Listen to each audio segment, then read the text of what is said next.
In this video, we're going to be looking at the radiographic criteria of the sacrum images.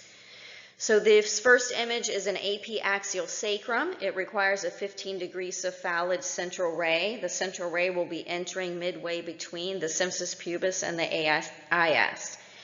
On our image, the first thing we want to do is scan it from top to bottom and side to side to make sure that we have not clipped any of the pertinent anatomy. So I'm going to go to the top of the sacrum here at the base of the sacrum and make sure that we've included from the base of the sacrum out to the ala of the sacrum, the SI joints, all the way down to the apex of the sacrum, and then back up the other side. I can see the SI joint here, the ala of the sacrum, and follow it right back to the base of the sacrum here. So I know that we have not clipped any of the anatomy that we are looking for on this image. Now I'm going to check my image to make sure that we have sufficient cephalid 15-degree angulation. And the reason we're angling the tube is because of the curve of the sacrum. So we're going to elongate the sacrum so that we can open up the sacral foramina. So if we can identify the sacral foramina on either side, we have the right and left sacral foramina, then we know that we have sufficient angulation of the central ray. So we can see the sacral foramina on either side. Now we're going to check for our patient positioning to make sure that they were not rotated.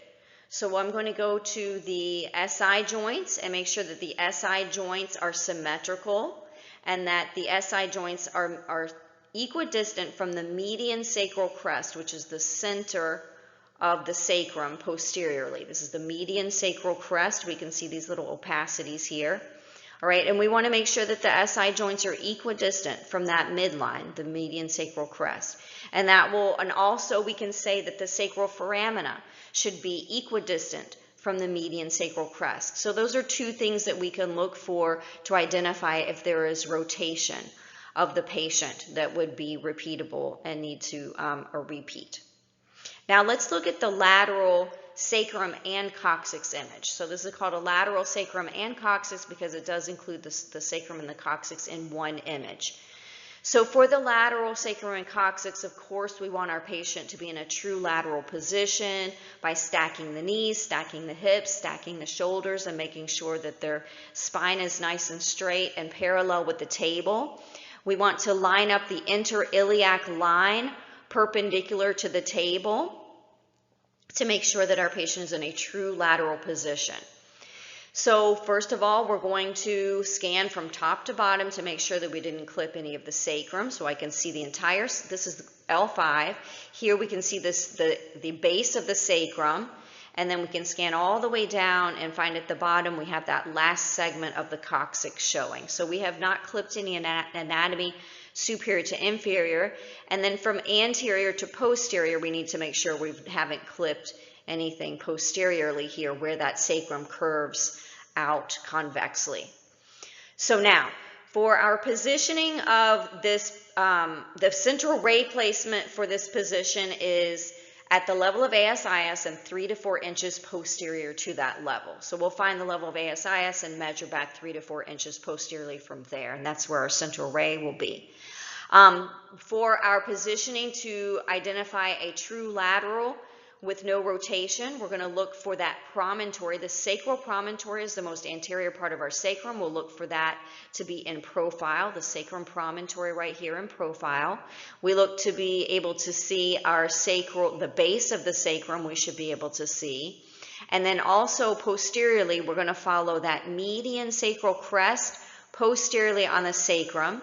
Just anterior to the median sacral crest, we should see a dark area here, a more radiolucent area here where there's more density. That is the sacral canal, and then just anterior to that we have the body of the sacrum. So we should be able to see the body of the sacrum, the sacral canal, and the median sacral crest.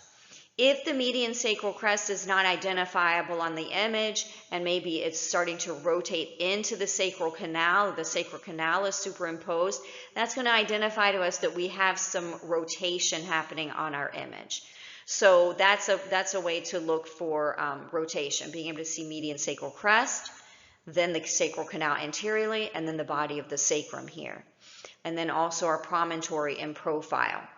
If I see that the median sacral crest is not clearly identifiable, the sacral canal is not identifiable, then I'll look for other structures to identify rotation. We could look for the sciatic notches here. I can see a slight bit of rotation here on the sciatic notches, just a very slight bit of rotation happening here on this image.